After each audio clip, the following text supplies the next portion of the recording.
Plusieurs d'entre vous m'ont demandé comment faire le axel. Le axel, c'est un saut de 1 tour et demi.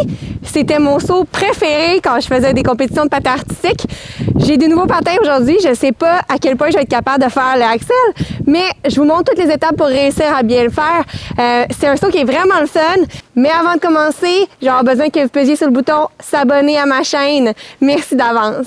Donc, sans plus tarder, on attaque le axel. L'axel, c'est pas un saut facile. On est vraiment rendu dans un modèle qui est plus avancé de patinage. Pour faire l'axel, il faut être capable de bien patiner à l'arrière. Il faut être capable de faire un pivot pour se tourner vers l'avant, donc un mohawk.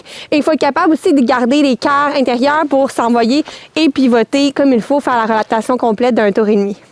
J'ai pris le temps de vous dessiner la forme à suivre pour réussir votre axel. Je vais vous démontrer doucement comment faire pour le faire sauter. On part de reculons, pivot, pic, ben pas pic, mais on saute en utilisant le pic. C'est comme un saut de valse, mais on doit donner plus de rotation.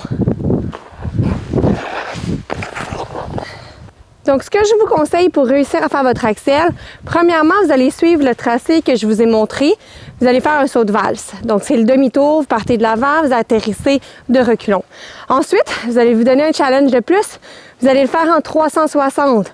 Donc, vous allez partir de l'avant, atterrir de l'avant. Une fois que ça c'est réussi, vous pouvez essayer, comme je vous le montre en ce moment, à faire 1 tour et demi et atterrir sur 2 pieds. De cette façon-là, ça va vous habituer à lancer votre saut et à vous assurer que vous êtes capable de faire toutes les rotations. Une fois que ça c'est fait, vous essayez d'atterrir sur un pied, puis vous tombez, jusqu'au moment où vous finissez par l'atterrir. Comme vous me voyez ici, je pars en patinage de reculons, je fais mon mohawk, je me tourne sur ma jambe de départ et je propulse grâce à mon pic pour faire ma rotation d'un tour et demi pour finalement l'atterrir. Yay! Pour réussir l'axel, ça prend beaucoup de coups de pratique. Donc, je vous conseille de le pratiquer sans arrêt. Essayez-le, comme je vous le disais, en atterrissant à 2 pieds et ensuite tentez l'atterrissage sur un pied. Puis faites-le sans arrêt. C'est normal de tomber, c'est ça le patinage artistique. Vous allez y arriver, je suis certaine. C'est ce qui conclut ma vidéo sur le saut axel. J'espère que vous avez aimé et j'espère aussi que ça vous permettra d'enfin réussir ce saut-là. On se voit bientôt. À la prochaine!